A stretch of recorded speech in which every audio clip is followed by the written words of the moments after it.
So by far my best experience was La Cage aux Folles. It was just a love story from beginning to end. I was only the associate general manager, but happily it was the show I had been assigned to by Marvin Krause to be the hands-on guy. So I did all the backroom stuff, the budgeting and the contracts and the administration of helping make this thing happen. And Alan Carr was the lead producer. He had a few false starts with other composers and other writers, and it kind of was going sideways. Alan Carr, being a Broadway neophyte, said, I want to make a musical of La Cage aux Folles. Who do I talk to? Give me the best of the best. Give me the best of the best. It was J. Preston Allen writing the book, Maury Yeston doing the score, Tommy Toon choreographing, Mike Nichols directing. Right. And they wrote a draft. It's called The Queen of Basin Street. They were setting it in New Orleans. Maury wrote like 14 songs. And then they all sat in a room at a reading or a presentation, and Alan Carr went, this isn't what I wanted. Nope, you're all done. You're all gone. I'm going to start fresh. And that's when he decided that he wanted Arthur Lawrence to direct. And Arthur being notably difficult, Marvin said to Alan Carr, it's probably the best idea you could have, but he needs a handler. I cannot work on this show unless somebody's handling Arthur 24/7. But if we do that, let's do it. And Fritz Holt, brilliant production stage manager who also produced quite a lot. He produced with Barry Brown, Angela Lansbury's Gypsy in the 70s. But he earned his daily bread and butter by being the best production stage manager in the world for Hal Prince, for a bunch of people. Yeah. The original Follies. Right. Enough said. You know. Yeah. Then Arthur and Fritz together went to Harvey, which was the miracle to drag him in fresh off of Torch Song. And then it became... And then Jerry had been waiting. Oh, of course, yeah. Arthur called Jerry and said, how'd you like to do La Cage? I'm working with Alan Carr. And Jerry was like, I've been waiting for 3 years since the movie came out, since I heard, yes, I will do it. And had 3 songs within a week. What were the songs?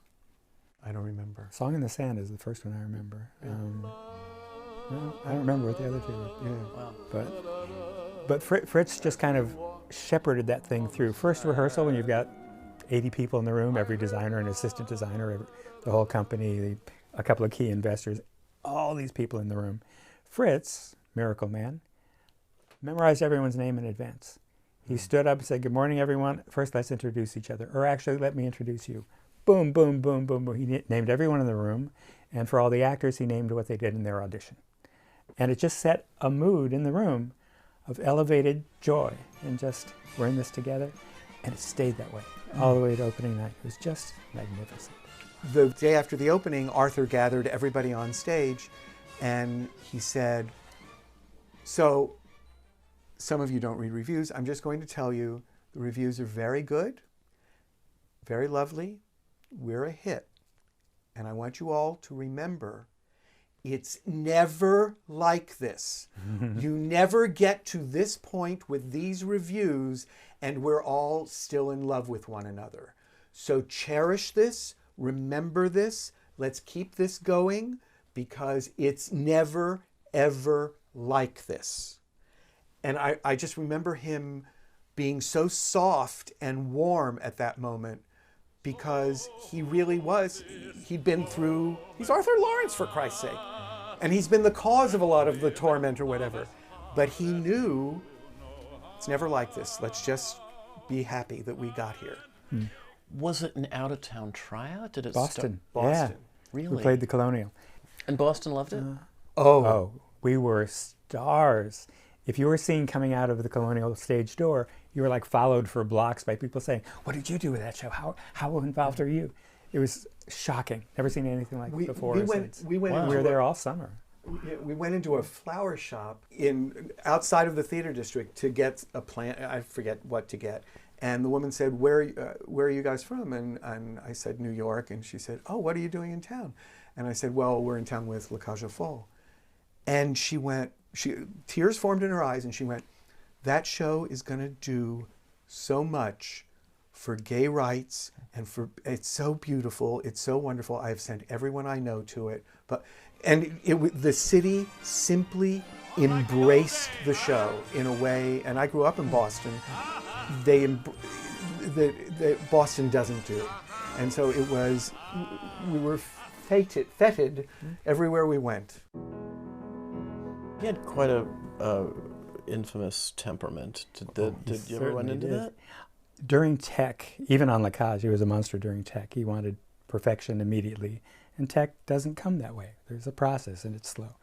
Our set designer refused to sign his contract, so we canceled the bid session and told everyone it's because the set designer hasn't finished his contract and won't sign. And when Arthur heard that, he went ballistic. And I was the first person he found. He was looking for Marvin, but he found me and said, "You're a thug, you're a barbarian." In front of the whole company, of course, because it was down at 890 Rehearsal Hall. But it was kind of a mark of pride among people. If you get chewed out by him, you're worth his attention somehow. So. Well, my Arthur Lawrence story is kind of wonderful. Because, well, it is. You didn't call me a thug. There was a La Cage pool party one Sunday at Marvin Krause's house, and there were a few of us sitting around the pool. There was Arthur, and there was me, and I think, and Fritz, and we're just talking about shows and whatever. And somebody said, "So what's the best musical you've ever seen?" Just going around the room. And it got to me, and people were saying, "Oh, Gypsy, oh, Oklahoma, oh," and it got to me, and it's Arthur Lawrence, and I didn't really think about that. And I said, "Follies." And he looked at me and he went, "Oh, you're just a Sondheim freak."